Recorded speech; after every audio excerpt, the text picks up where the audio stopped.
ঐতিহাসিক ছাত্র জনতার গণ অভ্যুত্থানের ১ বছর পূর্ণ হচ্ছে এবং সেই অবস্থাতে আমাদের গত বছর যদি ফিরে দেখা যায় সেই সময় ছাত্রদের নেতৃত্ব আমরা বেশ মেনেও নিয়েছি এবং ছাত্ররা একটি চমৎকারভাবে একটা কোটা আন্দোলনকে কিন্তু গণ অভ্যুত্থানে রূপান্তর করতে পেরেছে। ছাত্রদের ডাক আমরা শুনেছি। দেশের যে কোনো ঐতিহাসিক ঘটনায় ছাত্ররা কিন্তু অসামান্য অবদান রেখেছে এবং এবারও তাই হয়েছে। কিন্তু ১ বছর ফিরে আসতেই ছাত্রদের নামে উঠছে নানান রকম অভিযোগ কিংবা দেশ পরিচালনা নিয়ে অনেক রকম সন্দেহ দেখা যাচ্ছে। এই অবস্থায় আসলে কি করা যায় সেই সব কিছু নিয়ে কথা হবে। সবাইকে স্বাগত জানাচ্ছি এটিএন বাংলায় SRS international BD presence turning পয়েন্টে। আমি অহনা তাসনিম খান আছি আপনাদের সাথে এবং আমাদের সাথে আছেন দুজন বিশেষ অতিথি। চলুন পরিচয় করে দিই তাদের সাথে। শুরুতে আমাদের সাথে আছেন Asif bin Ali, doctoral fellow, Georgia State University. Welcome to the show. Thank you. তার পাশেই আছেন সাইফ মোস্তাফিজ, তিনি আছেন অর্থ বিষয়ক সম্পাদক হিসেবে জাতীয় নাগরিক পার্টিতে। স্বাগত জানাই। ঐতিহাসিক ছাত্র জনতার যে গণ অভ্যুত্থান সেটার ১ বছর এই পর্যায়ে চলে এসেছে এবং ১ বছরে আমরা যতখানি আশাবাদী ছিলাম সেই আশায় খানিকটা ভাটা পড়েছে, অনেকেই বলছেন, বাইরে কথা হচ্ছে এবং বিভিন্ন কারণে ছাত্রদের সেই যে সম্মানটা, সেই যে তাদের প্রতি একটা আশা, সেটায় খানিকটা ক্ষতিগ্রস্ত হয়েছে তাদের ইমেজ এখন এসে। এটা সম্পর্কে আসলে কি বলবেন? আমরা সবসময় দেখি যে আন্দোলনের পরবর্তীতে একটা গ্রুপ ঘরে ফেরত যায়, তারা তাদের রেগুলার কাজকর্ম শুরু করে। আরেকটা গ্রুপের মধ্যে যারা ঘরে ফেরত যায় না, তারা আন্দোলন থেকে প্রফিট নেওয়া শুরু করে। আসলে ঝামেলাটা শুরু হয় এই প্রফিট নেওয়া গ্রুপের মধ্যেই। এখন এখানে কেউ পজিটিভলি প্রফিট নেয়, অর্থাৎ স্টেটকে সার্ভিস দেয়, সার্ভিসের বিনিময়ে তার তো একটা পাওনা থাকে, সেটা একটা। আরেকটা হচ্ছে যারা জোর খাটিয়ে প্রফিট নেয়, এবং আমরা এই প্রবণতাটাই দেখছি। আমরা এই প্রবণতাটা অ্যাক্রস দ্য পলিটিক্যাল পার্টি দেখছি। এটা আমরা এনসিপির মধ্যে দেখছি, এটা আমরা বিএনপির মধ্যে দেখছি। যদিও জামাত শিবির বলে যে একটা প্রমাণ দিন তাহলে আমি বিশ্বাস করে নেব, কিন্তু তাদের মধ্যেও এই ঘটনাটা ঘটছে। বিভিন্ন নামে হচ্ছে, কারো ক্ষেত্রে ডোনেশন, কারো ক্ষেত্রে চাঁদা, আর কারো ক্ষেত্রে হাদিয়া। কিন্তু বাস্তবতা হচ্ছে যে আন্দোলন পরবর্তী সময় একটা বৃহত্তর পলিটিক্যাল ইকোনমি দাঁড়িয়েছে এবং এই রাজনৈতিক বর্গগুলো এই ইকোনমিতে নিজেদের শেয়ার পাকাপোক্ত করবার জন্য মানে একেবারে উলঙ্গ নগ্ন প্রতিযোগিতায় নেমেছে। একটা ছোট্ট উদাহরণ দিয়ে আমি আমার বক্তব্যটা শেষ করব। কদিন আগে মাহফুজ একটা স্ট্যাটাস লিখেছেন এবং সেখানে তিনি বলেছেন যে যখন সকলের লেজ কাটা যাচ্ছে তখন সেই প্রেক্ষিতে তিনি আলাপটা করেছেন এবং তিনি বলেছেন যে একটা নতুন গঠিত হওয়া পার্টির সার্কেলের হচ্ছে দুই একজন ছাড়া অনেকেই দুর্নীতিগ্রস্ত। আমার প্রশ্ন হচ্ছে, একজন সিটিং মিনিস্টার যখন এই কথাটা বলে তখন ডেফিনেটলি দুদকের উচিত সেই মিনিস্টারকে রিচ আউট করা, জিজ্ঞেস করা হু আর দ্য করাপ্ট পিপল, এবং হচ্ছে যে সেটা ইনভেস্টিগেট করা। এখন সমস্যাটা হচ্ছে যেহেতু আমাদের সিস্টেম কাজ করছে না, তো এই কারণেই কিন্তু আমরা আসলে এই আলাপটা করছি। তো আমি শুধুমাত্র এককভাবে ছাত্র বা হচ্ছে যে কোনো দলের কর্মীকে দোষ দিতে চাচ্ছি না। এটা একটা আমাদের ফেনোমেনা আকারে চলে এসছে এবং এই ফেনোমেনাটা মোকাবেলা করার জন্য রাজনৈতিক দলগুলো যথেষ্ট করছে না, কারণ তারা সেলফ ডিফেন্সে কাজ করছে। অন্যদিকে রাষ্ট্রের কার্যকর ভূমিকা নেওয়ার কথা ছিল, তারা সেটা নিচ্ছে না। এরপরে সাইফের কাছেই চলে আসি। সাইফ, আপনি অর্থ বিষয়ক সম্পাদক হিসেবে আছেন জাতীয় নাগরিক পার্টিতে এবং এনসিপি বরাবরই এনসিপির প্রতি আমাদের একটা আগ্রহ এই কারণেই ছিল কারণ সেখানে শুধু তরুণ প্রজন্মরা আসলে মিলে একটি দল গঠন করেছে এবং আমরাও ভাবছিলাম যে তরুণ মাইন্ড যদি ব্যবহার করতে পারি আমরা রাজনীতিতে সেটা আসলে ভিন্ন কিছুই দাঁড়াবে। কিন্তু সেই একই রকম কিছু অ্যালিগেশন এনসিপির প্রতিও আসছে এবং অর্থের বিষয়টা যেহেতু আপনি দেখেন তাহলে আপনার কাছ থেকেই শুনি যে এই ধরনের যে চাঁদাবাজির কথা শোনা যাচ্ছে এনসিপির সম্পর্কে বা নানান রকম অ্যালিগেশনস উঠছে, is this true or not? এখন মানে ৫ তারিখের পরবর্তী সময়ে আসলে যখন মানে ভাইয়ের কয়েকটা পয়েন্ট আমি একটু উল্লেখ করতে চাই, যে বললো যে এক দল ঘরে ফিরে যায় আর এক দল সুবিধা নেয়। তো এটা হয়ে এসছে যে ছাত্ররাই আসলে ঘরে ফিরে যেত। এটা আপনি যদি ৯০-এর পরে দেখেন বা প্রিভিয়াস হিস্ট্রি দেখেন, যে ছাত্র জনতারা আছে তারাই আসলে অ্যাকচুয়ালি ঘরে ফিরে যেত এবং এর সুযোগ বলেন, এর সুবিধা বলেন, এগুলো সব রাজনৈতিক দলগুলোই নিয়ে আসতো। তো এই জায়গায় এবারে ২৪শে গণ অভ্যুত্থান বা জুলাই অভ্যুত্থানের জায়গাটা ব্যতিক্রম। সে জায়গায় হচ্ছে যে যারা আন্দোলনের প্রথম সারিতে ছিলেন, যে ছাত্ররা, তারাই মনে করেছেন যে এবার আসলে ঘরে ফেরা যাবে না, কারণ তাহলে আবারও আমরা প্রতারিত হব। তো সেই জায়গা থেকে কিন্তু তারা নেতৃত্বের জায়গায় এসছেন, নতুন রাজনৈতিক দল হয়েছে এবং আপনি বলছেন যে নতুন রাজনৈতিক দলের প্রতি মানুষের আকাশ সমান আকাঙ্ক্ষা, সে জায়গায় আর্থিক জায়গা, স্বচ্ছতার জায়গা, এগুলো সবার এক্সপেক্টেড। কিন্তু আমি যেটা মনে করি যে আমাদের বিরুদ্ধে একরকম মিডিয়া ট্রায়ালও করা হচ্ছে, কারণ আপনি যেই একটি ঘটনার পরিপ্রেক্ষিতে গত ৩-৪ দিন আলাপ আলোচনা হচ্ছে, সে আমাদের জাতীয় নাগরিক পার্টির কিন্তু কোনো সদস্য বা মেম্বার নয়। উনি বৈষম্য বিরোধী ছাত্র আন্দোলনে ছিলেন এবং তিনি আমাদের সাথে সম্পর্কিত কোনো দলের আর কি না।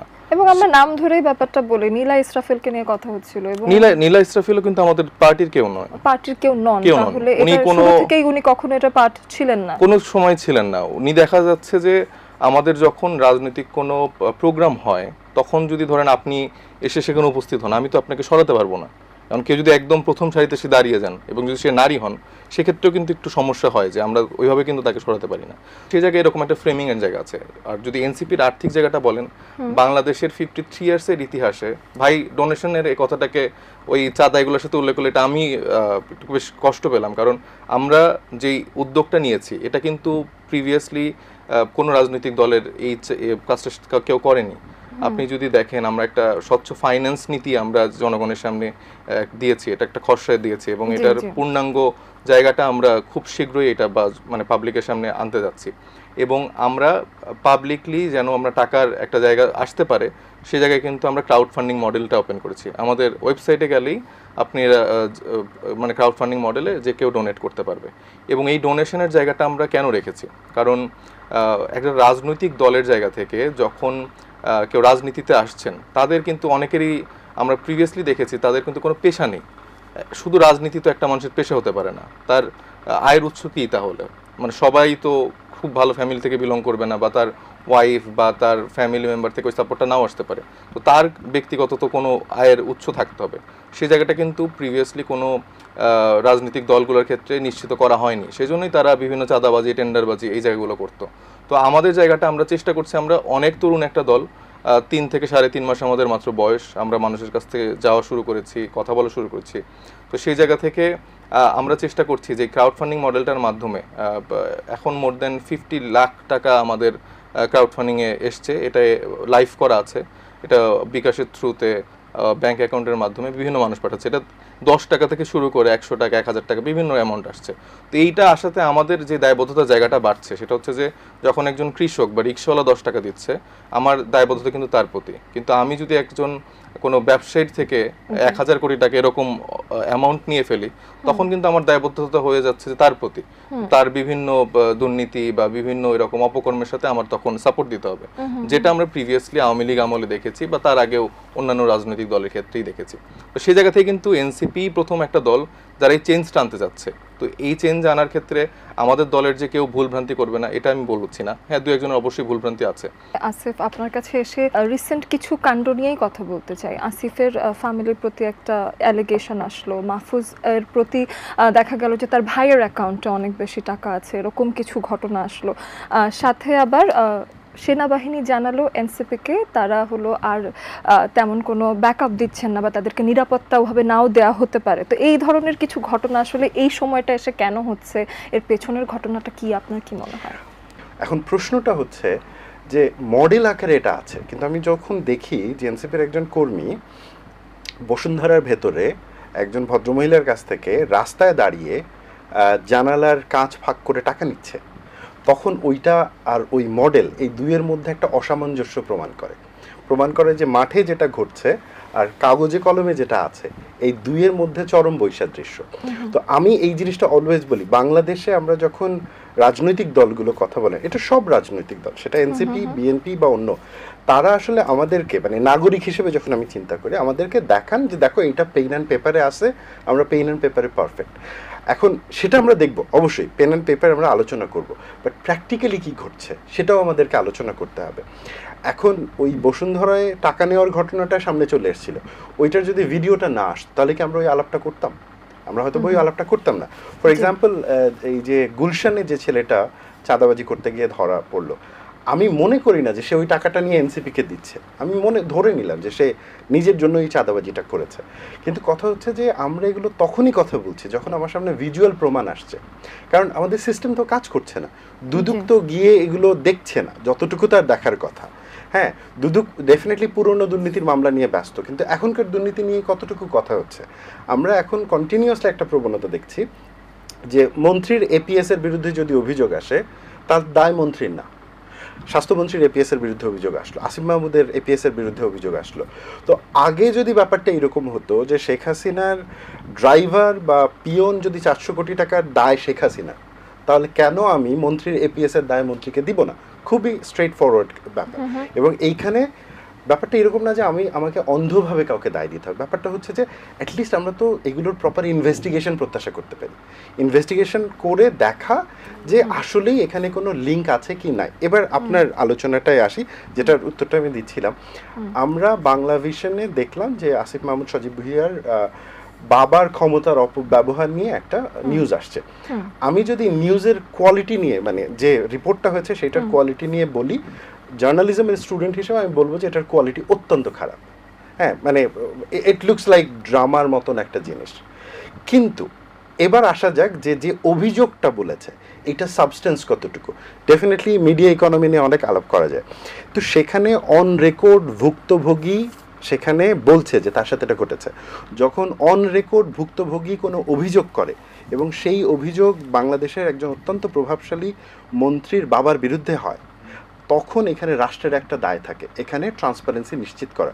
মিডিয়াটা করেছে, ঠিক আছে, তাহলে আসিফ মাহমুদের বিপক্ষে মিডিয়া আছে, পক্ষেও আছে, তাহলে দুই পক্ষই যাক, ইনভেস্টিগেশন করুক। শুধু একটি চ্যানেলে প্রচার হয়েছে, মাল্টিপল চ্যানেলগুলো দেখুক যে ওখানে আসলে কি ঘটেছে, ঘটনার সত্যতা কতটুকু আছে।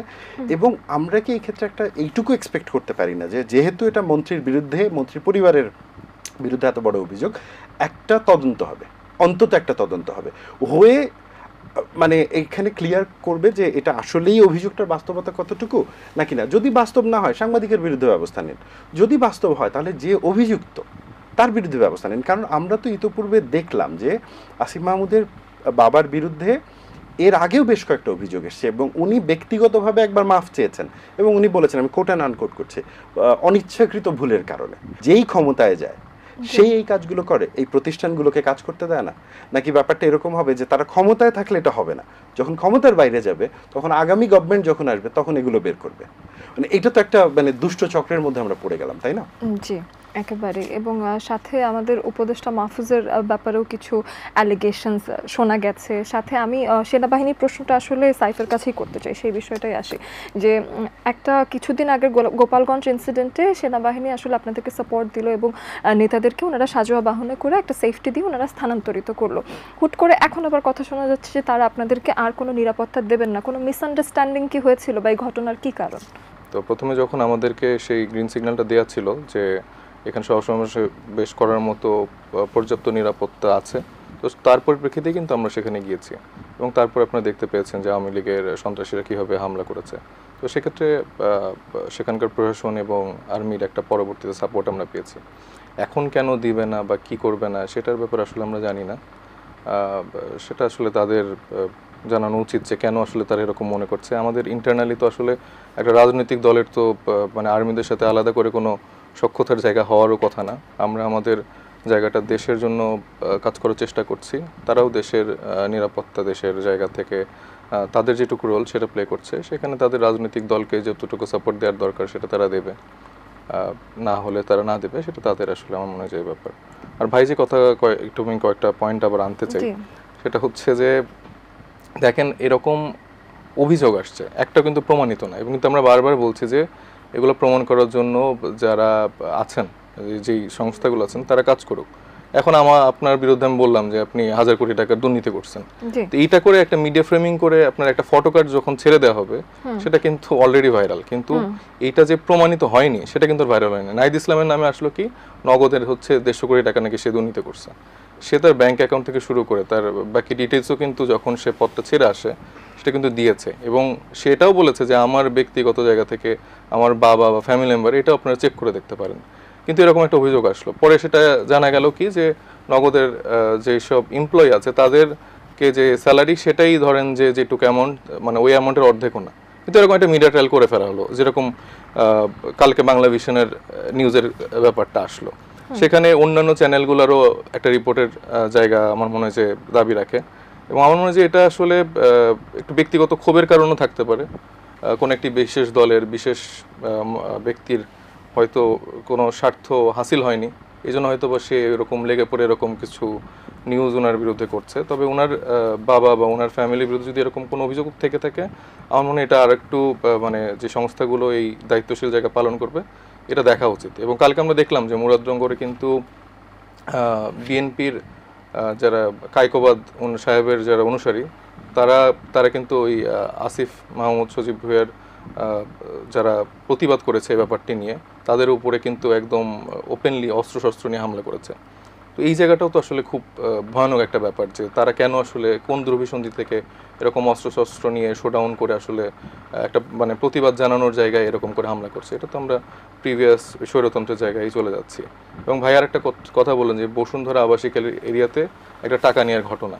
তো দেখেন ওই ঘটনাটা আজ থেকে প্রায় 4-5.5 মাসের ঘটনা, এটা উল্লেখ করেছেন যিনি কালেক্ট করেছেন। তো সেই জায়গাটা দেখেন একটা নতুন রাজনৈতিক দলের আর্থিক জায়গা চলার জন্য কিন্তু প্রথমে অনেকেই কন্ট্রিবিউট করার চেষ্টা করছিল। আমরা দেখেছি যে অনেকে অফিসেই বলছে যে আপনারা আমাদেরটা নেন। আপনি অভ্যুত্থানের সময় দেখেছেন একজন মানুষ 2টা 50,000 টাকার বান্ডিল নিয়ে বলছেন যে এটাকে আমি সাপোর্ট করবো, হেল্প করবো, এই মানুষগুলোকে সাপোর্ট করবো। এরকম অনেক মানুষ আমাদের ক্ষেত্রে এসছে। যখন থেকে আমরা দেখতে পাচ্ছি যে আমাদের সিস্টেমগত জায়গায় এরকম একটা জায়গা তৈরি হচ্ছে, দুর্নীতির জায়গা তৈরি হচ্ছে, তখন কিন্তু আমরা এই যে ফাইন্যান্স মডেল নিয়ে আমরা কাজ করছি। আমরা এই ক্রাউড ফান্ডিংটা ওপেন করলাম এবং এটা কুরবানি ঈদের 2 দিন আগে আমরা এটা লঞ্চ করেছি। এবং ঘটনাটা 4 থেকে 5.5 মাস আগের ঘটনা। এই ওপেন করার পর থেকে আমরা চেষ্টা করছি সেই জবাবদিহিতা, স্বচ্ছতার জায়গাটা নিশ্চিত করতে। এবং আমাদের প্রত্যেকটা আমাদের দলের প্রত্যেককে বলে দেওয়া আছে যদি আপনারা এরকম কোনো কোথাও যান বা কথা বলেন সেটা অবশ্যই দলকে অবহিত করতে হবে এবং আমরা সেটা দলীয়ভাবে সেটা সিদ্ধান্ত নেব যে আমরা কোথায় যেতে পারি বা কোথায় নিতে পারি। তো সেটা কারণ একটা রাজনৈতিক দল চলতে হলে তো অবশ্যই অর্থের যোগান লাগবে। সে জায়গা থেকে আমরা চাচ্ছি যে এই ক্রাউড ফান্ডিং মডেলই আমরা এগোতে। কিন্তু আমরা প্রিভিয়াসলি বিএনপি বলেন, জামাত বলেন, আওয়ামী লীগ বলেন, এরা আসলে কিভাবে চলে এই জায়গাগুলো তো ধরেন আমরা তো যখন নতুন একজন কেউ আসবে তো প্রিভিয়াসলি মানুষের থেকে শেখার চেষ্টা করবে। আমরা তো ওই জায়গাটা কিছুই পাইনি। আমরা জানি না যে আসলে লন্ডনে ল্যাভিশ লাইফ লিড করার জন্য কত টাকা লাগতে পারে, তার আয়ের উৎস কী হতে পারে, বা আমেরিকাতে অনেকগুলো বাড়ির মালিক কীভাবে একজন হয়ে যেতে পারে, এদের আয়ের উৎস কী হতে পারে। সো এই জায়গাগুলো তো আসলে আমরা দেখিনি, কিন্তু আমরা চেষ্টা করছি, তরুণরাই চেষ্টা করছে সেই স্টেরিওটাইপটা ব্রেক করতে, সেই জায়গাটা নতুন করে ভাঙতে। তো আমার মনে হয় যে এটা বাংলাদেশের মানুষ সেভাবে আসলে ওয়েলকাম করছে এবং আমাদের ট্রেডিশনাল পলিটিক্সে যারা আছে তাদের এটা ওয়েলকাম করে আমার মনে হয় যে তাদের জায়গাটাও ওই স্বচ্ছতার জায়গা আনা উচিত, একটা হেলদি কম্পিটিশন হওয়া উচিত। জি, গণঅভ্যুত্থানের পর এনসিপির কথা বলছেন, এনসিপি তো একটি নির্বাচনীয় দল হবে, কিন্তু ছাত্রদের বেশ কয়েকটি প্ল্যাটফর্ম তৈরি হয়েছে, এরকম নানান জায়গায় ছাত্রদের নানান রকম ছোট ছোট সংগঠন তৈরি হয়েছে এবং দুর্ভাগ্যজনকভাবে ছাত্রদের প্ল্যাটফর্মগুলোর মধ্যে তেমন একটা ঐক্য দেখা যাচ্ছে না। আমরা আন্দোলনের সময় সবার সাথে সবার যেমন ঐক্য দেখেছি সেটাও দেখতে পাচ্ছি না। রাজনৈতিক দলও যদি তৈরি হয়ে যায় সেখানেও একজনের মতের সাথে আরেকজন দ্বিমত পোষণ করছেন, এই যে ঐক্য একেবারেই দেখা যাচ্ছে না অনেক জায়গায়। তো এই জায়গাটা আসলে এরকম চোরাবালির মতো আটকে যাচ্ছে, এটার আসলে কি কারণ হতে পারে? দেখেন, আমি আসলে ব্যাপারটাকে দেখি যে এই জায়গা থেকে যে জুলাই আন্দোলন একটা বড় উদ্দেশ্য ছিল অনৈক্যের স্বাধীনতা। মানে একটা সময় শেখ হাসিনা সবাইকে এক করতে চাইতো এবং তার বিরুদ্ধে কেউ কথা বলতে পারবে না, তার বাইরে গিয়ে কথা বলতে পারবে না। জুলাইয়ের কিন্তু একটা বড় জায়গা ছিল যে না, আমার অনৈক্য করার অধিকার আছে রিজনেবল গ্রাউন্ডে। ওকে, তো রাজনৈতিক যে দলগুলো আছে তারা প্রত্যেকেই তার এজেন্ডা নিয়ে কাজ করবে। এনসিপি তার এজেন্ডা নিয়ে করবে, বিএনপি তার এজেন্ডা নিয়ে করবে, জামায়াত শিবির তাদের এজেন্ডা নিয়ে করবে, বৈষম্য বিরোধীদের নিজস্ব এজেন্ডা আছে, স্টুডেন্ট ফর সভারেন্টি নামের একটা গ্রুপ যারা কিছুদিন আগে হচ্ছে যে পাহাড়িদেরকে ওপরে আক্রমণ করেছিল, তাদেরও এজেন্ডা আছে এবং ওইটা নিয়ে কাজ করবে। আমরা আসলে বিপদে পড়েছি কোন জায়গায় জানেন, সেটা হচ্ছে আমরা দেখতে পাচ্ছি আজকেও যখন ক্রেডিট বিতর্ক হচ্ছে, আমরা এই মুহূর্তে যখন স্টেজে বসে আছি তখন কিন্তু ফেসবুকে এটা নিয়ে খুব বিতর্ক হচ্ছে, মানে 3টা বর্গ। এবং এই বিতর্কটা যদি আমরা দেখি, শুরুতে দেখব যে আমাদের প্রেস সচিব হচ্ছে শফিকুল ভাই, উনি মাহফুজকে প্রথম মানে মাস্টার মাইন্ড হিসেবে তার স্ট্যাটাসে পরিচয় করালেন, অ্যান্ড দেন একটা গ্রুপ দাঁড়ালো হচ্ছে মাহফুজ মাস্টার মাইন্ড কেন্দ্রিক। আর একটা গ্রুপ আমরা দেখছি জুলকার নাইন শাহের, উনি সাদিক কায়ুমকে কেন্দ্র করে আরেকটা স্টোরি লাইন নিয়ে আসলেন।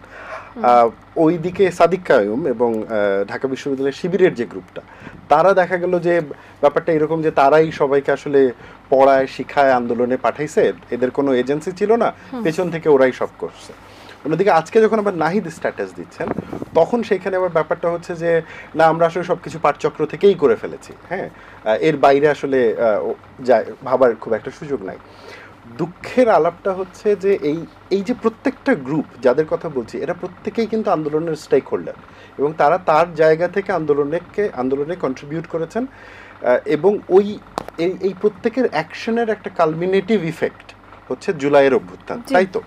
ঝামেলাটা হয়ে গেছে কোথায় জানেন? এদের যখন উচিত ছিল দরজাটা খুলে দেওয়ার, মানুষকে পার্টিসিপেশনের জায়গাটা করে দেওয়ার, সেইখানে তারা গেটকিপারের ভূমিকায় চলে আসছে। তারা এখন টিকিট বিক্রি করছে কাকে ঢুকতে দিবে আর কাকে দিবে না। এই যে মানে এই ছেলেগুলোই কিন্তু একটা সময় গোটা দেশের মানুষকে একত্রিত করেছে। জুলাইয়ের আমরা যারা ঢাকায় ছিলাম আমরা জানি যে ওই সময় মানুষের আবেগ, মানুষের আশা, অংশগ্রহণ এটা অন্য কোনোভাবে প্রকাশ করা যায় না। কিন্তু আবার ওইটারই পরে আমরা দেখতে পাচ্ছি তারাই এখন গেটকিপারের ভূমিকা আছে, দারোয়ানের ভূমিকা আছে যে ওকে আমি তাহলে তোমাকে জুলাইয়ের ভেতরে ঢুকতে দিব আর তোমাকে দিব না। এই প্রবণতাটাই আসলে আমাদের অনৈক্যের পিছনে একটা বড় কারণ আকারে কাজ করছে। মানে তারা ইনক্লুসিভিটির জায়গাতে না গিয়ে তারা এক্সক্লুসিভ রেসপন্সিবিলিটি ক্লেইমের জায়গাতে গেছে। কারণ ওই যে প্রথমে বললাম যেখানে একটা পলিটিক্যাল ইকোনমি আছে, ক্ষমতার কেকের ভাগ কে কতটুকু পাবে তার সাথে এখন নির্ভর করছে আসলে কে এই দারোয়ানগিরিটা বেশি করবে। এতে ক্ষতি হচ্ছে কাদের জানেন? এতে ক্ষতি হচ্ছে আমরা তো এখনো ডেমোক্রেসি হই নাই, আমরা ডেমোক্রেটিক ট্রানজিশনের ভেতরে আছি এবং এই ট্রানজিশনের জন্য 1 বছরের বহু মূল্যবান সময় চলে গেছে, সামনে আর 8-9টা মাস আছে এবং এইটাও যদি এটা করে পার হই তাহলে আফসোসটা ওইখানেই থাকবে যে এই যে 1500 মানুষ, অন্যান্য হিসাব মতে 2000 মানুষ, জাতিসংঘের হিসাব মতে 1500 মানুষ, তাদের জীবন দেওয়াটা বৃথা যাবে। তো আমাদের এই ডেমোক্রেটিক প্রসেসে যাওয়াটা জরুরি এবং গণতন্ত্র অনৈক্যের সুযোগটা করে দেয়, কিন্তু মিউচুয়াল রেসপেক্টের মাধ্যমেই অনৈক্যটা হওয়া উচিত। জি, সময় স্বল্পতার কারণে আসলে বিদায় জানাতেই হচ্ছে, সেই জন্য আমাদের এটিএন বাংলার দর্শকদের উদ্দেশ্যে শেষ এক লাইন যদি কিছু বলতেন। যারা শুনছিলেন তাদেরকে অসংখ্য ধন্যবাদ। শুধু একটা কথাই বলবো যে আমাদের আসলে হতাশ হওয়ার খুব একটা দরকার নেই। হতাশার অনেকগুলো কারণ রয়েছে আশপাশে, ল অ্যান্ড অর্ডার খারাপ অবস্থা, সংস্কারগুলো নিয়ে আলোচনায় নানা ধরনের কাদা ছড়াছড়ি হচ্ছে। শুধু একটা জায়গায় আমরা চিন্তা করি যে আমরা কিন্তু অনেকটা আগাইছি, বিচার বিভাগ স্বাধীন হচ্ছে, এক শাসক 10 বছরের বেশি শাসন করবে না, আপনার দৌড় গোড়ায় বিচার বিভাগ যাচ্ছে। আমরা যদি এই কোয়ালিটেটিভ চেঞ্জগুলোও পাই আমরা হয়তোবা যে গণতান্ত্রিক অগ্রযাত্রার কথা ভাবছি সেখানে খুব ভালোভাবেই এগোতে পারবো এবং আশা করি আগামীর ভোটটা দিতে পারবো। আমি 17 বছর ভোট দিতে পারিনি, সো ওয়েট করে আছি আগামীর ভোটটা দেওয়ার জন্য। সাইফ, একেবারেই শেষের দিকে আছি এবং আপনার কাছে এসে যেটা জানতে চাই যে এই মতানৈক্য থেকে ঐক্যের একটা জায়গায় পৌঁছানো এবং এনসিপির সাথে জনগণের যে একটা ব্রিজ তৈরি করা যাতে আন্ডারস্ট্যান্ডিংটা আর একটু ভালো হয়, সেই ব্রিজটা তৈরি করাতে আপনি আমাকে একটু শেষ বার্তা বা বিদায় বার্তাটা এই ধাঁচের কিছু একটা বলে দিন। মানে ঐক্যের জায়গাটাতে এনসিপি বলেন, আমাদের আহ্বায়ক নাহিদ ইসলাম বলেন, ওনারা কিন্তু সর্বোচ্চ চেষ্টাটাই করে যাচ্ছিল। কিন্তু আসলে এই 1 বছরের মাথায় আমরা দেখছি যে ইতিহাস অনেক রকম করে লেখা হচ্ছে এবং জুলাই কিন্তু এটা আমরা বারবার বলছি, জুলাই সবার, জুলাইতে আপনার একরকম কন্ট্রিবিউশন আছে, আমার একরকম আছেন, ভাইয়ের একজন আছেন, আমাদের যেই ক্যামেরার পেছনে যে ভাইটা আছেন তারও একরকম কন্ট্রিবিউশন আছেন। তো এই জুলাইটা আসলে সবার, কিন্তু তারপরও জুলাইয়ের যেই জায়গা থেকে নেতৃত্বের জায়গাটা এটা আসলে নাহিদ ইসলাম এক দফার যে ঘোষণাটা দিলেন এবং তার সাথে সাথে আমরা আসিফ বলেন, মাহফুজ বলেন, তারপরে হাসনাত, সার্জিস, এদের একটা তো বড় রোল ছিলই, এর সাথে আরো অনেক মানুষের ভূমিকা ছিল। কিন্তু এখন নতুন করে আমরা দেখতে পাচ্ছি যে মানে কেন জাতীয় সরকার হলো না, গঠন করা হলো না, সেটা নিয়ে একরকম স্টানবাজি করা হচ্ছে, বিভিন্ন রকম মিথ্যাচার করা হচ্ছে, আবার একটা বিশেষ দলের ছাত্র সংগঠনের একজন প্রেসিডেন্টকে নিয়ে একরকম হিরোইজম ফিগার বানিয়ে ফেলা হচ্ছে। তো এই জায়গাতে আমরা তারপর আমরা চেয়েছিলাম যে সব দলের সব মতের একটা ঐক্য থাকুক, কিন্তু যখন এই মিথ্যাচারগুলো এবং ভুলভাবে ইতিহাস আনা হচ্ছে সেটাও জাতির সামনে তুলে ধরা উচিত বলে আমি মনে করি। সে জায়গা থেকে নাহিদ ইসলাম কিন্তু এটা বলেছেন যে মানে এটা, আমিও এটা সাক্ষী যে 5 তারিখে যখন আমরা সংসদ ভবনের দিকে যাই তার পরবর্তী যে সিচুয়েশনগুলো, তখন একটা গ্রুপ কিন্তু আর্মিদের সাথে দেখা করতে চলে গেছিল। তো তখন সেখানে একরকম প্ল্যান প্রোগ্রাম চলছিল। তো তারপরে আমরা যখন প্রেস ব্রিফিংটা করি, আমাদেরকেও সেখানে আনার চেষ্টা করা হয়েছে। প্রেস ব্রিফিংটা করে কিন্তু আমরা এটা ক্লিয়ার করি যে মানে আমাদের এখানে এখন একটা গভর্নমেন্ট ফর্ম করতে হবে, ইন্টারিম গভর্নমেন্ট বা জাতীয় সরকারের যে রূপরেখা। তার আগে আমরা তারেক জিয়া সাহেবের সাথে একটা ভিডিও কনফারেন্সে কলে কথা ছিল, সেখানে ছাত্রদল থেকে শুরু করে আমাদের আরো কয়েকজন স্টেক হোল্ডাররা ছিল। তো সেখানে কিন্তু তাকে প্রস্তাব দেওয়া হয় যে জাতীয় সরকারের জায়গাটা, কিন্তু তিনি কিন্তু সেখানে এটা প্রত্যাখ্যান করেছেন। এবং এর পরবর্তী 7 তারিখেও মির্জা ফখরুল ইসলাম আলমগীরের বাসায় যেই উপদেষ্টা পরিষদের যে আলাপটা ছিল সেটা নিয়েও কিন্তু বসা হয়, সেখানেও তারেক জিয়া সাহেব মানে অনলাইনে ছিলেন। সেখানেও কিন্তু তারা ওই জায়গাটা ক্লিয়ার করেননি যে তারা আসলে চাচ্ছিল যে অন্তর্বর্তীকালীন এই ইন্টারিম গভর্নমেন্টটাই তারা চাচ্ছিলেন। তো সে জায়গায় কিন্তু এই দায়ভারের জায়গাটা আমি বলবো যে একটা বিএনপির মতো বড় দলেরই অবশ্যই, তারা চাইলেই একটা জাতীয় সরকার গঠন করতে পারতো। এবং সেই ক্ষেত্রে আমার মনে হয় যে বর্তমানে যেই মতনৈক্যর জায়গা তৈরি হচ্ছে সেটা অনেকাংশেই থাকতো না। এবং আরেকটা জায়গা যে ক্রেডিট বাজির জায়গাটা আমরা দেখছি যে আরেকটা প্ল্যান করা হয়েছিল 2-3 তারিখের দিকে, যে যখন নাহিদ ইসলামরা আটক ছিল তখন রিফাত রশিদ, আব্দুল হান্নান মাসুদ, তারপর মাহিন সরকার, এই যারা হচ্ছে যে আমাদের সেকেন্ড লেয়ারে তারা চেষ্টা করছিল আন্দোলনটাকে সামনের দিকে নিয়ে যাওয়ার জন্য, তাদেরকে একরকম সেফ হাউসে প্রেশার ক্রিয়েট করা হচ্ছিল যে সরকার পতনের মাধ্যম দিয়ে মানে আর্মিদের একটা পক্ষকে অথবা তাদের একটা গ্রুপকে এই জায়গাটা দিয়ে দিতে। সেক্ষেত্রে আমরা মনে করেছি যে সেটা আবার ওই 1/11-এর একটা জন্ম দিত। ওই জায়গাটাও কিন্তু আমরা আপোষ করিনি। তো এই নাহিদ ইসলাম বা আমাদের দলের যে মানুষগুলো আছে তারা কিন্তু আপোষ করার জন্য রাজনীতিতে আসেনি, এবং এই আপোষ করতে চায় না বলেই এখন অনেকের সাথে মতানৈক্যর জায়গা তৈরি হচ্ছে। তবে আমি মনে করি যে নাহিদ ইসলাম বা এনসিপির জায়গা থেকে সবার প্রতি সেই আহ্বানটা থাকবে যে জাতির স্বার্থে, বাংলাদেশের স্বার্থে, বাংলাদেশপন্থী রাজনীতির জন্য এই ক্রেডিটবাজির রাজনীতিতে না এসে আমার মনে হয় যে ইতিহাসটাকে বিকৃত না করে বাংলাদেশের জন্য একসাথে কাজ করা। অনেক ধন্যবাদ সাইফ, আপনাকেও, দুজনকে অনেক ধন্যবাদ। Thank you. দর্শক, আজ আমরা কথা বললাম গণ অভ্যুত্থান পরবর্তী এই সময়টাতে এসে 1 বছরের মাথায় আমরা ছাত্রদের নিয়ে কি ভাবছি, আমাদের রাজনৈতিক দলগুলো কতটুকু এগিয়েছে, এবং যত রকম গুঞ্জন বা গুজব কিংবা কোনো সত্য ঘটনা সবকিছুই সমসাময়িক সময় যার কিছুই চলছে না কেন সবকিছু নিয়ে আলাপচারিতা হলো, এবং সেখান থেকে আপনাদের কিছু কথা মানসিকভাবে ক্লিয়ার হয়েছে সেটাই আমরা আশা করি। এবং সামনের দিনে সবার কাছে এটাই প্রত্যাশা থাকবে, ঐক্যের মাধ্যমে আমাদের সামনের দিনে বাংলাদেশ 2.0 বিনির্মাণে যাতে আমরা সবাই সচেতন নাগরিক হিসেবে অংশগ্রহণ করতে পারি। আজকের মতো বিদায় নিচ্ছি।